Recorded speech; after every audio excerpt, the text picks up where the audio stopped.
The CCP is determined to take away that advantage, and it has. Through various political warfare fronts, it is embedding behind our lines. We have never faced such a serious domestic attack.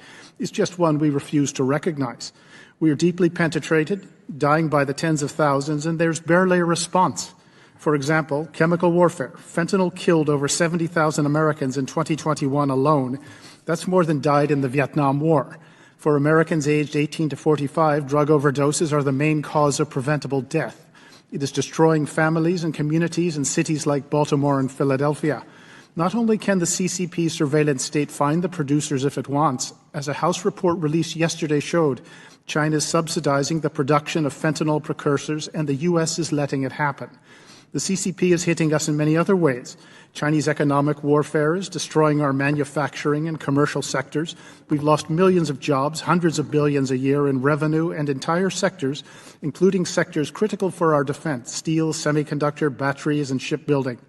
Whole regions have been devastated. Meanwhile, we became dependent on the PRC for everything from pharmaceuticals to components in F-35s. It is the largest wealth transfer in human history. The most obvious erasure of the protection of distance is PRC cyber attacks. The same Americans who are furious about a Chinese spy balloon floating over their heads have Chinese spy apps loaded on their phones sitting in their pockets. China's hacking of OPM, Office of Personnel and Management, alone gave them files of 22 million Americans holding security clearances. For the first time in our history, our distance doesn't protect us. That's not the worst of it. The ultimate barrier for the PRC to breach is the one protecting your mind from PRC influence. Psychological warfare is the most important political warfare technique. It comes down to shaping how we think and thus act. Many of us think we are too smart, too well educated to be influenced.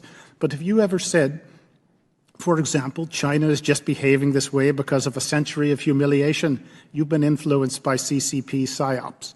India has suffered several centuries of similar humiliation, but it is a consensual democracy and does not bully its neighbors. CCP actions are not our fault. They're its choice. Parroting CCP talking points downplay or excuse threats posed by the PRC and justify inaction. We've never faced anything like this, and we are under constant attack from within.